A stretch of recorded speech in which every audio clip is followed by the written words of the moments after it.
છોટાઉદેપુરની બોડેલી તાલુકાના તરગોડ પ્રાથમિક શાળામાં બાળકોને શ્રમિક કામ કરાવતા હોવાનો વિવાદ યથાવત છે। ગ્રામજનો અને આગેવાનોએ જિલ્લા કલેક્ટરને રજૂઆત પણ કરી છે। આચાર્ય વિદ્યાર્થીઓ પાસે કામગીરી કરાવવામાં આવતા ગ્રામજનો રોષે ભરાયા હતા। ગ્રામજનોએ પ્રાથમિક શાળાના તાળાબંધી પણ કરવાની માંગ કરી છે। તંત્ર દ્વારા આચાર્યની બદલી કરવામાં આવે તેવી પણ વાલીઓએ માંગ કરી રહ્યા છે, પરંતુ ગ્રામજનોએ કલેક્ટરને રજૂઆત કરીને આચાર્યને ફરી સ્કૂલમાં ન મૂકવામાં આવે તેવી પણ માંગ કરી છે।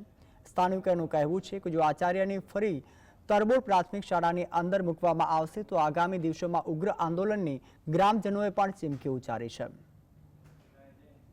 શાળા સંબંધિત જે પણ રજૂઆતો હતી, આચાર્ય બહેનના બદલી સંબંધી અમારી જે પણ રજૂઆતો હતી એ બધી રજૂઆતો અમે સાહેબ સમક્ષ રજૂ કરી છે અને સાહેબે અમને વિશ્વાસ આપ્યો છે કે ગામ લોકોની જે બદલીની માંગ છે હાલમાં તેમને અન્ય સ્થળે મૂકવામાં આવ્યા છે, તેમને ચાર્જ અન્ય સ્થળે આપવામાં આવ્યો છે, પરંતુ હવે એ ક્યારે પણ તરગોડ શાળાએ આવશે નહીં એવું અમને કલેક્ટર સાહેબે આશ્વાસન આપ્યું છે।